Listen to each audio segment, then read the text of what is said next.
Dito ako natulog sa baba kagabi kasi umiiyak ang aming Molly. Napaka-spoil niya na aso, no? Umiiyak siya kaya dito na lang ako natulog sa baba kagabi. Tapos, tumahan din naman siya kasi alam niya may kasama siya. Kaya yun, kaya ang OA niya. Tsaka,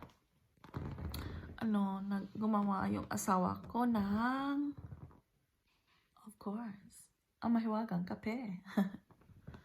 Yeah. Tsaka hindi ako magmamadali kasi dito lang naman ako mag-work sa bahay. Kaya, yun. Come on, Molly, do your business. Don't slip over there. Because it's very frosty. Oops. Wait.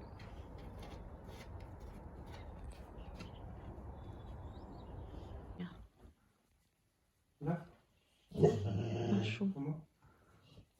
Siya pa yung nagre-reklamo kapag nag-stop ka. Hello? Oh, sure.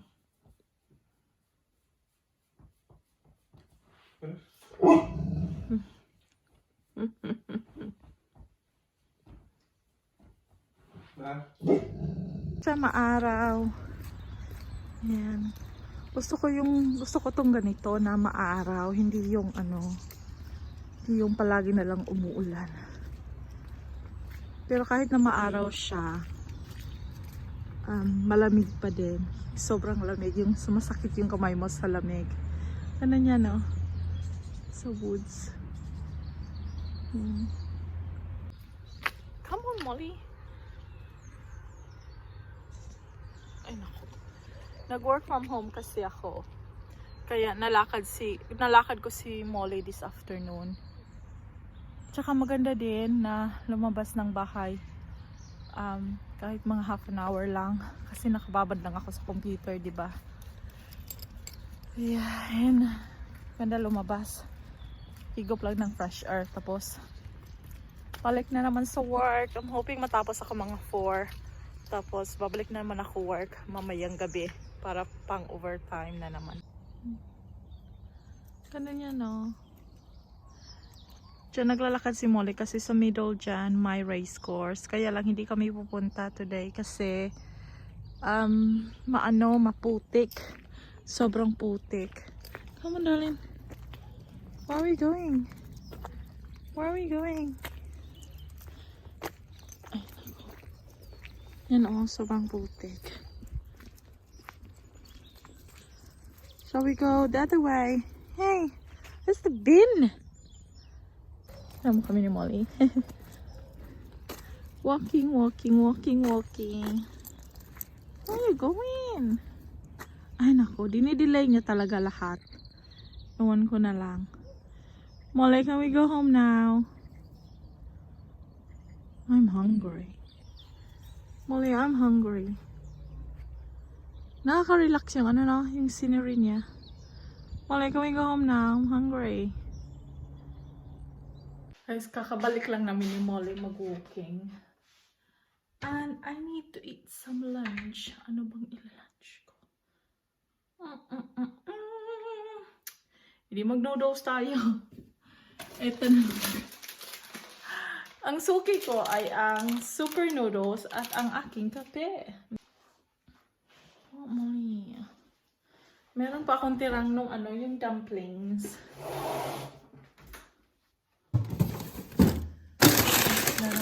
Meron pang konti. May naghulog. Ayan. What else can you cook, Noodles? It's not for you, Molly. What else? What else? Wala na. Let's eat noodles, Molly. Tsaka egg. Dami kong eggs. Pero, luto lang ako ng noodles. At saka itong gyoza for lunch. Tinatapon niyo ba yung tirang mantika niyo? Kasi ako hindi. Yan yung tirang mantika ko. Kasi sayang, di ba? Tinatapon ko lang siya pag Yung dark na talaga siya.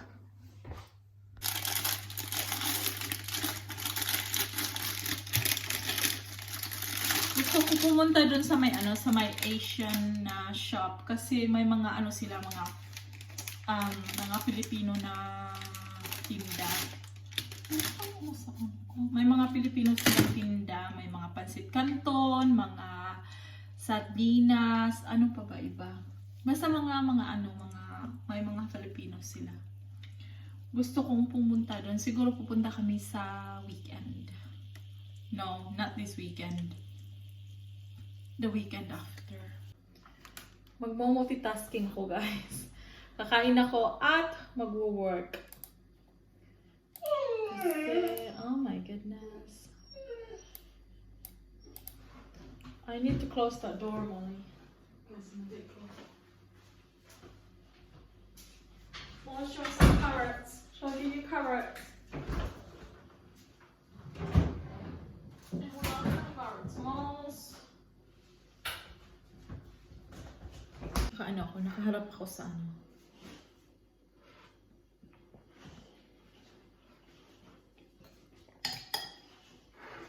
Ang sarap talaga ng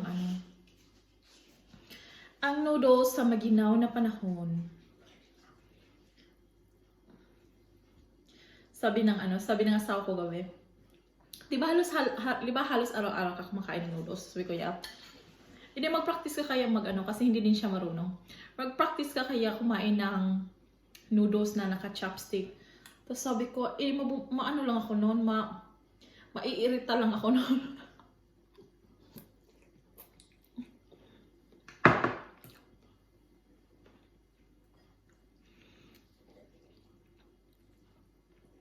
Alam niyo kung anong pinaka-paborito ko pag andito ako sa bahay, hindi ako naka-makeup. Gusto ko talaga yung naka-bare face lang ako, yung walang ka-makeup.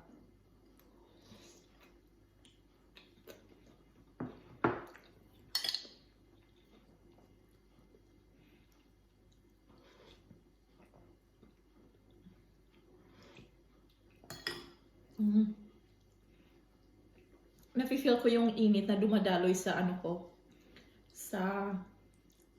tawag nito? Chest? Ano man tawag niyan? Bisaya is dughan. Ano man Tagalog sa dughan sa Tagalog?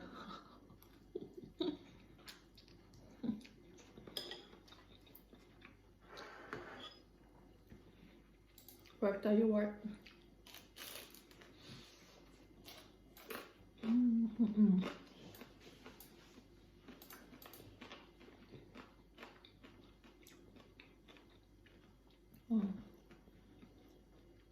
Yun nga, guys.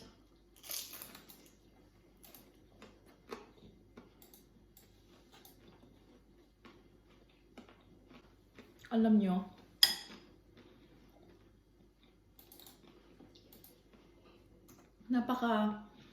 laking pasalamat ko na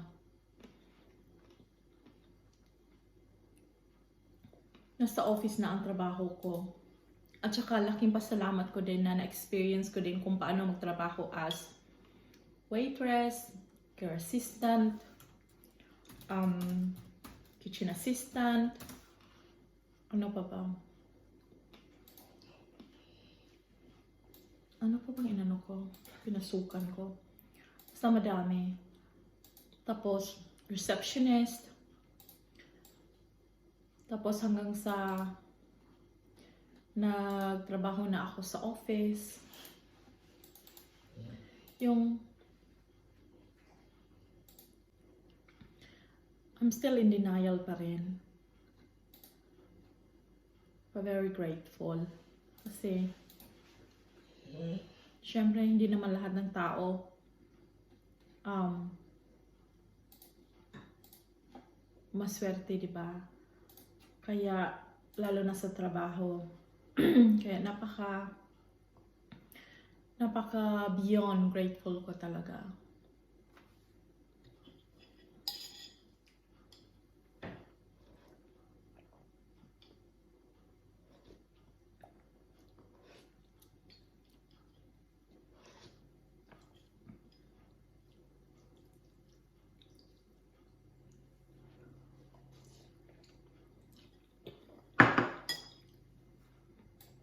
Kaya guys, kahit gaano man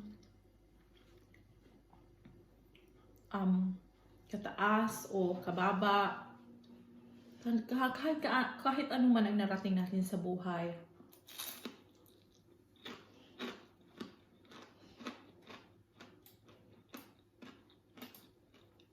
magiging grateful pa rin tayo. Kasi, at the end of the day, bilog ang mundo.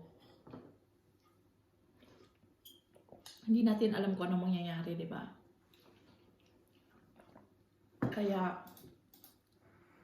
pasalamat tayo sa kung anong meron tayo. Kaya naman talagang buhay eh. Ang hirap ng buhay. Of course, ang hirap ng buhay. Pero, para sa akin, pag magtrabaho ka lang, huwag kang tatamad-tamad.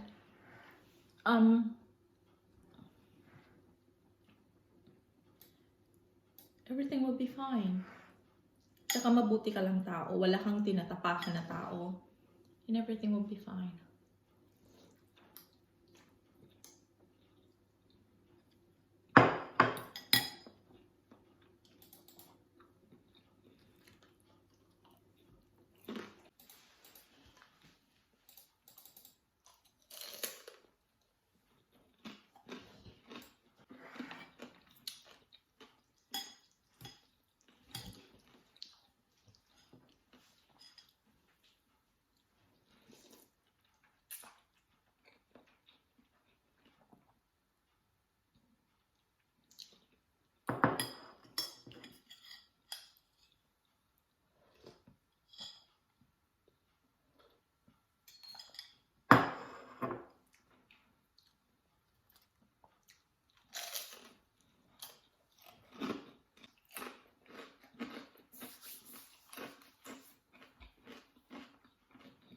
Umuwi ako nung last September sa amin.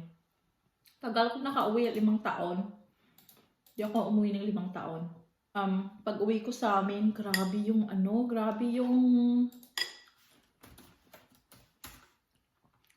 change. Hindi ko na ma-recognize yung sa amin. 5 years pa lang yan ha. Paano na 10 years, 10, 20 years from now? Grabe. Hindi ko na kilala yung ibang tao. Hindi sila marami nang hindi taga doon kasi may mga bagong hotels, building, syempre may mga bagong employees na doon na sila nakatira. Kaya, mga nakilala ko na lang doon yung mga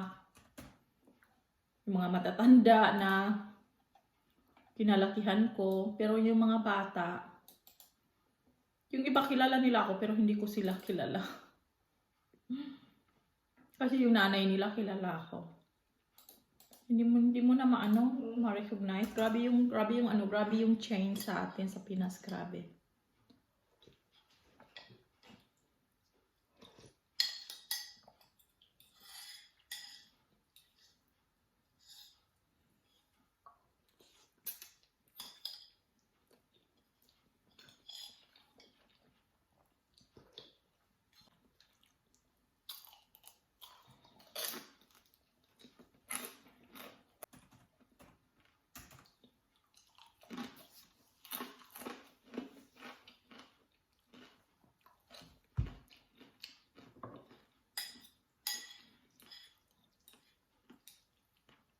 Gusto ko tumikim nung noodles na spicy. Ano ba? Nakalimutan ko anong pangalan no. Pero marami sa YouTube na yung pinaka-spicy. Baka ma-order ko siya sa Amazon.